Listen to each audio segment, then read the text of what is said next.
क्रिस्त में प्यारे भाइयों और बहनों, आप सबों को जय यीशु।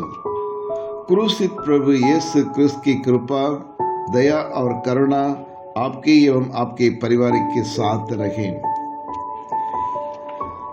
पूजन पद्धति में आज हम एक नया काल में प्रवेश कर रहे हैं, यानी सामान्य वर्ष का सामान्य काल समाप्त करते हुए 40 काल में प्रवेश कर रहे हैं। यह 40 का काल आज से राग बुधवार से प्रारंभ होता है। क्रिस्तीय धर्म में 40 का काल एक महत्वपूर्ण काल होता है, सबसे महत्वपूर्ण काल। अंग्रेज में लेंट सीजन कहा जाता है, means a season of repentance, a season of prayer, a season of fasting. It is a season of grace. It is a holy season. 40 का काल एक पवित्र काल है, ईश्वर के अनगिनत वरदानों को पाने का काल है। 40 का काल मन परिवर्तन का काल है। 40 का काल मन फिराव करने का काल है। 40 का काल टूटे हुए रिश्तों को पुनर्निर्माण करने का समय है और 40 का काल समाधान का काल है।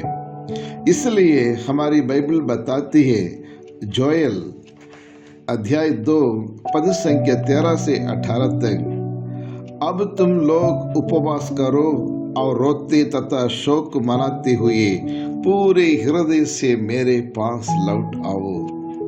अपने वस्त्र फाड़ कर नहीं, बल्कि हृदय से पश्चाताप करो।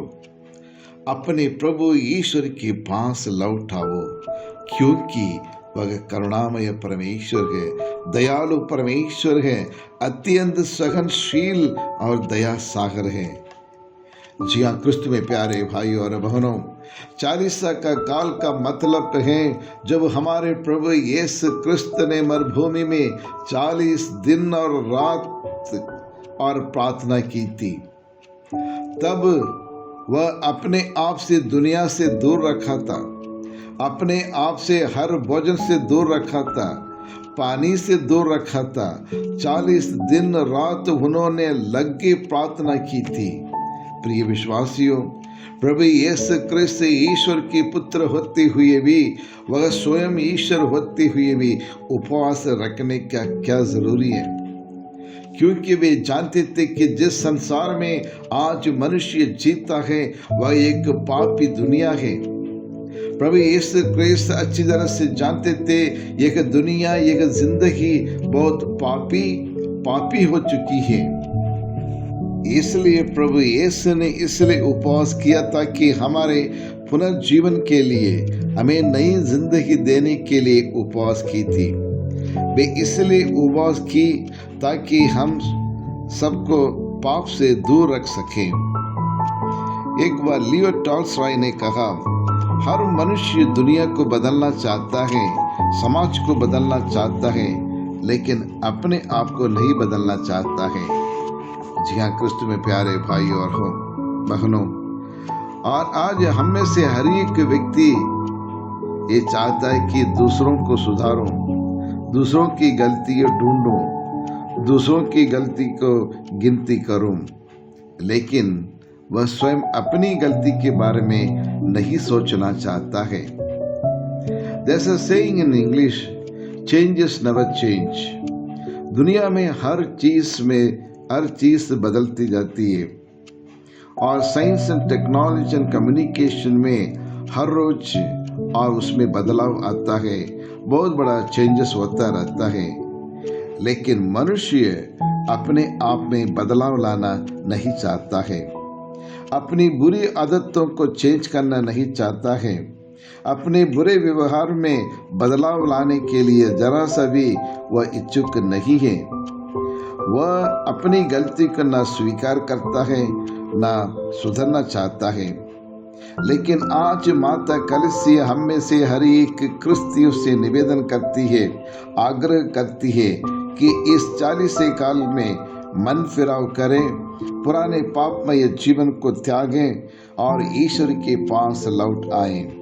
और इसलिए बाइबल बताती है, योना अध्याय 3 और पद संख्या 6 में कहते हैं, निनिवे के राजा ने एक खबर सुनी, उसने अपने सिंहासन छोड़ दिया, अपना वस्त्र उतार कर डाट पहन लिया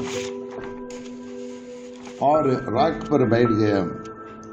यिर्मयाह के ग्रंथ अध्याय 6 पद संख्या 26, मेरी प्रजा डाट के कपड़े पहन लो और राख में लौटाओ। जी हाँ क्रिस्त में प्यारे भाई और बहनों, और पुराने विधान में हमें देखने को मिलता है, लोग अपने पापमय जीवन को त्यागते हुए एक नया जीवन पाने के लिए ईश्वर की कृपा को बड़ी मात्रा में ग्रहण करने के लिए और हर एक गरीब से लेकर अमीर तक, गरीबी से लेकर राजा तक सब लोग अपने पापों के लिए प्रायश्चित करते हुए प्रभु के पास लौट आए। 40 का काल मतलब 40 दिन नहीं या 40 वर्ष नहीं, ये काल है, ये कृपा पाने का समय है जो राख बुध से लेकर हमारे प्रभु यीशु के पुनरुत्थान तक रहता है।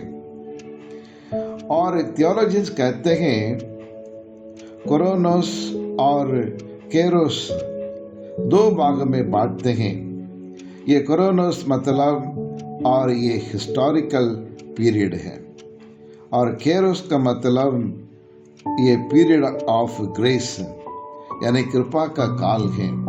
जी हाँ क्रिस्त में प्यारे भाई और बहनों, राख बुध से लेकर हमारे प्रभु यीशु के पुनरुत्थान तक जो पीरियड है, जो समय है, ये कैरोस है यानी कृपा पाने का काल है, ए पीरियड ऑफ ग्रेस। लेकिन इस ग्रेस को पाने के लिए, इस ईश्वर की कृपा को पाने के लिए हमें क्या करना चाहिए?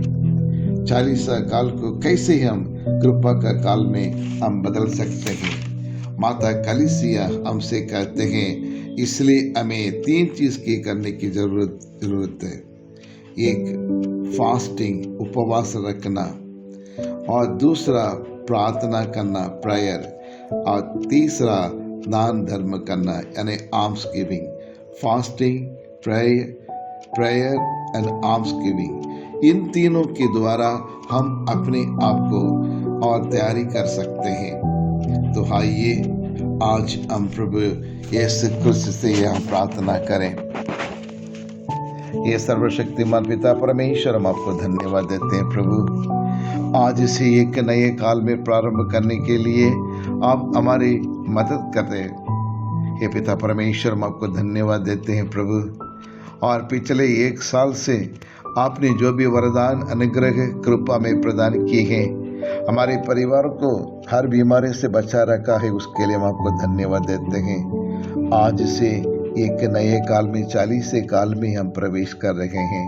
प्रभु आप हमारे साथ रह जाओ, ताकि हम अपने पापमय जीवन को छोड़कर एक नई जिंदगी प्रारंभ कर सकें, और आपकी कृपा एवं अनुग्रह पाकर हम और हमारे देश, हमारे समाज में बहुत बड़ा बदलाव आ सके, ताकि हम योग्य रीति से आने वाले महान ये त्योहार, पर्व यानी प्रभु यीशु के पुनरुत्थान को योग्य रीति से मना सकें। यही प्रार्थना हम करते हैं हमारे प्रभु क्रिस्त के द्वारा। आमीन।